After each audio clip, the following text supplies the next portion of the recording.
প্রকাশ্যে দেখি এটা বাতিল, এটা হক, এটা মিথ্যা, এটা সত্য, আপনি আমি জানার পরেও কি মিথ্যার পক্ষে যাবো না সত্যের পক্ষে যাবো? বলেন কথা বলে না, কার পক্ষে যাবো? অতএব সত্যের পক্ষে চলতে যায় যদি বিপদ আসে এটা মেনে নিতে রাজি আছেন? হ্যাঁ, রাজি আছেন? আজ মিম্বার থেকে আমিও বলে দিলাম, সত্য কথা বলতে যায় যদি মিম্বার ছাড়তে হয় মিম্বার ছিল। কথা বলেন না কেন? আলহামদুলিল্লাহ বলেন। আলহামদুলিল্লাহ। আপনাদের তো কবুল করার কথা, যে মানুষের কাছে বলার কথা, যে সত্যের পক্ষে বলতে যায় ক্ষতি মিম্বার ছাড়ছে, ক্ষতির দরকার।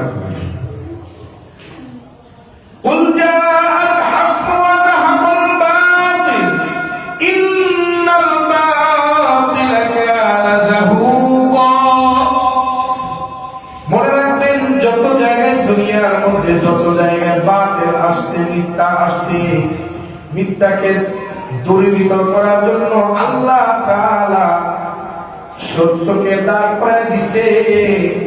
কখনো আল্লাহ তাআলা সত্যকে দাঁড় করায় দিছে ইমাম আবু হানিফার রূপে, বলেন সুবহানাল্লাহ। কখনো কখনো আল্লাহ তাআলা ইমাম আবু ইউসুফের মাধ্যমে দাঁড় করায় দিছে। কখনো কখনো আল্লাহ তাআলা যখন দখল করে নিয়েছিল, তো এই ইংরেজদের বিরুদ্ধে আল্লাহ তাআলা সত্যকে দাঁড় করায় দিয়েছে। শাহ আব্দুল আজিজ মুহাদ্দিসে দেহলভী রাহমাতুল্লাহ সুবহানাল্লাহ। আল্লাহ তাআলা যখন আবার ইংরেজদেরকে বাতিল রূপ নিয়ে আমাদের সামনে পাঠায় দিয়েছে,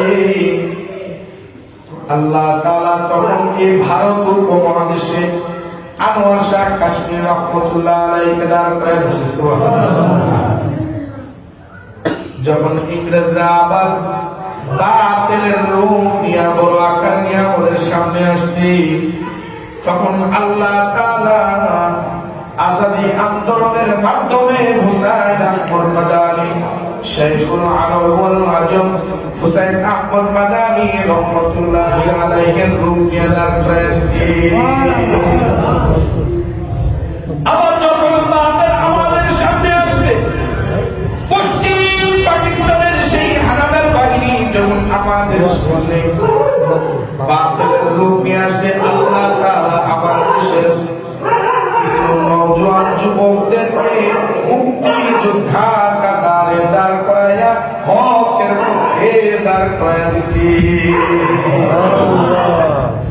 আবার যখন আল্লাহ তাআলা বাতিলের রূপ নিয়া 16 বছরের ক্ষমতার সিংহাসনে বসে আছে, তো আল্লাহ তাআলা 24 জুলাইয়ের গণ অভ্যুত্থানে আমার মতো আপনার মতো যুবকদেরকে হকের পথে দাঁড় করায় দিছে। আল্লাহ তাআলা যখন আবার বাতিলের রূপ নিয়ে বাংলাদেশে জুলাই অভ্যুত্থানের পরে বাতিলকে দাঁড় করায় দিছে, আল্লাহ তাআলা আবার আমাদের হাদি ভাইয়ের মতো একজন জিহাদি যোদ্ধা লোককে দাঁড় করায় দিছে। সুবহানাল্লাহ। অতএব বাতিল যেইভাবে আসুক না কেন, আল্লাহ তাআলা হককে দাঁড় করায় দিবে। সুবহানাল্লাহ। যখনই জুলাই অভ্যুত্থানের পরে দেশের মধ্যে র এজেন্ডা ইন্ডিয়ার দালালি করার জন্য কেউ পায়তারা করতেছিল, আল্লাহ তাআলা আমার এক শহীদ ভাই হাদি ভাইকে সেই জিহাদি জজবা নিয়ে হকের পক্ষ নিয়ে হকের ঝান্ডা নিয়ে দাঁড় করায় দিয়েছে। সুবহানাল্লাহ বলেন। আল্লাহ তাআলা আমার শহীদ হাদি ভাইকে জান্নাত নসিব করুন, বলেন আমিন। আরে ভাই, সে যদি স্কুল কলেজ পড়ুয়া, যদি ভার্সিটি পড়ুয়া ভাই যদি হকের পক্ষে লড়ে শহীদ হইতে পারে, স্কুল কলেজ পড়ুয়া ভাই যদি 2.5 মাসের সন্তান 3 মাসের সন্তানকে রেখে যদি বলতে পারে যে আমি যদি শাহাদাত বরণ করি তো আমার সন্তানটাকে দেখে দেখো, তা আমি 14 বছর 15 বছর মাদ্রাসায় পড়ার পরে কিভাবে মনে করেন আমি হক কথা মিম্বার থেকে বলা ছেড়ে দেব?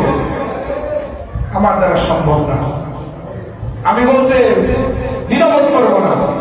অতএব কোরআন হাদিস থেকে যেটা হক সেটা বলবো। সবাই দোয়া করবেন আমার হাদি ভাইয়ের জন্য, আল্লাহ তাআলা যেন তাকে জান্নাত নসিব করে, বলেন আমিন। কষ্ট লাগে ভাই, 6 মাস সময় নেই আমার সন্তানটা টকশোতে বসে বলছিল যে আমি যদি কোনোদিন মারা যাই আমার সন্তানটাকে দেখে রেখে। আচ্ছা বলেন তো, কোনো বাবা কি এমন কথা কি সহ্য করতে পারে? আর কি দরকার ছিল ভাই? আমার দেশ তো শান্তি পেয়েছি, আমার দেশটা তো সামনে নির্বাচন আগে সুন্দর ছিল, কেন কি দরকার ছিল এই ভাইটাকে এইভাবে গুলি করে মারা? দেশটাকে একটা অস্থিতিশীল পরিবেশ করে তোলার কোনো দরকার ছিল কারণ? বলেন কোনো দরকার ছিল? একটা দেশের ভালো নাগরিক এই কাজ কোনদিন করতে পারে? কথা বলেন না কেন? আমার আফসোস লাগে, আমার সন্তানটাকে আজকে নিয়ে আসছে। আমি এখন যেখানে যাই আমার সন্তানকে নিয়ে যাই। কেন নিয়ে যাই জানেন? আমি ওকে বুঝাই, ও বুঝে না যদি ওকে আমি ওর কানের মধ্যে আওয়াজ দিই, এই দেখো বাবা এটা কিন্তু বাপের মিথ্যা, এটার পক্ষে তোমাকে যাওয়া যাবে না, এটা সত্য, এটার পক্ষে তোমাকে যেতে হবে। অতএব আল্লাহ তাআলার কাছে দোয়া করবেন যেন আমার দেশটা শান্তিতে থাকে। সকলে বলেন আমিন। এবং আমার দেশের মধ্যে যেন কোনো অস্থিতিশীল পরিবেশ তৈরি না হয়, এর জন্য সবাই দোয়া করবেন। সবাই দোয়া করবেন, খাস দিলে দোয়া করবেন যেন আল্লাহ তাআলা এমন পরিস্থিতি আমাদের দেশে না দেয়। ভাই আমরা তো সবাই ভ্রাতৃত্বপূর্ণ একটা পরিবেশ নিয়ে বসবাস করতেছিলাম না ভাই? বলেন না কেন? বলতে কি ভয় লাগতেছে নাকি আপনাদের? এই যে হাদি শরীফ ওসমান হাদি ভাইকে কি দরকার ছিল গত জুমার দিন গুলি করার? কোনো দরকার ছিল তাকে? তোমার ভাই পোষায় না, তার হক কথা সে বলল। আমি তো বলেই দিলাম, কলেজ ইউনিভার্সিটিতে পড়ে যদি সে যদি তার কথা না থাকতে পারে, আমি 14 বছর 15 বছর পড়ালেখা করে আজকে 11 বছর মিম্বরে বসে বয়ান করি, আমি কিভাবে হক কাজ করবো? আমার দ্বারা থেকে সম্ভব না। অতএব বুঝেন, দিন দিয়ে বুঝেন ভাই, আবেগ দিয়ে না, বিবেক দিয়ে বুঝেন। বিবেক দিয়ে কোরআন হাদিস বুঝার চেষ্টা করেন, আবেগ দিয়ে না। আবেগ দিয়ে কোরআন হাদিস বুঝার জিনিস না, বিবেক দিয়ে বুঝতে হয়। বিবেক দিয়ে বুঝার কারণে আল্লাহ তাআলা ওমরের মতো সাহাবী আমাদের মুসলমানদের মধ্যে দিয়েছে। বিবেক দিয়ে বুঝার কারণে আল্লাহ তাআলা ওসমানকে দিয়েছে, আলীকে দিয়েছে, হামজাকে দিয়েছে। যদি তারা বিবেক দিয়ে না বুঝে আবেগ দিয়ে বুঝতো তাহলে তারা মুনাফিকের খাতায় হয়ে যেত। নাউযুবিল্লাহ। কিন্তু তারা বিবেক দিয়ে কোরআন হাদিসকে বুঝছে, রাসূলকে বুঝছে, খোদাকে বুঝছে। বুঝার কারণে আল্লাহ তাআলা তাদেরকে ইসলামের মধ্যে একটা ধর্ম, গণিত ধর্মকে আল্লাহ তাআলা তাদের উপরে হাত দিয়ে ঝান্ডা দিয়ে আল্লাহ তাআলা বুঝিয়ে দিয়েছে। এই কারণে আপনাদের কাছে আমার একটা দাবি রিকোয়েস্ট, যে কোরআনটাকে বুঝার চেষ্টা করেন, হাদিসটাকে বুঝার চেষ্টা করেন। আল্লাহ তাআলা কোরআনে বলেছেন জাআল হক ওয়া যাহাকাল বাতিল। এই আয়াতের মর্মার্থ বুঝার চেষ্টা করেন, না বুঝিয়ে কখনো কারো বিরোধিতা করিয়েন না, না বুঝে কোনোদিন ইমাম খতিবের বিরোধিতা করিয়েন না ভাই।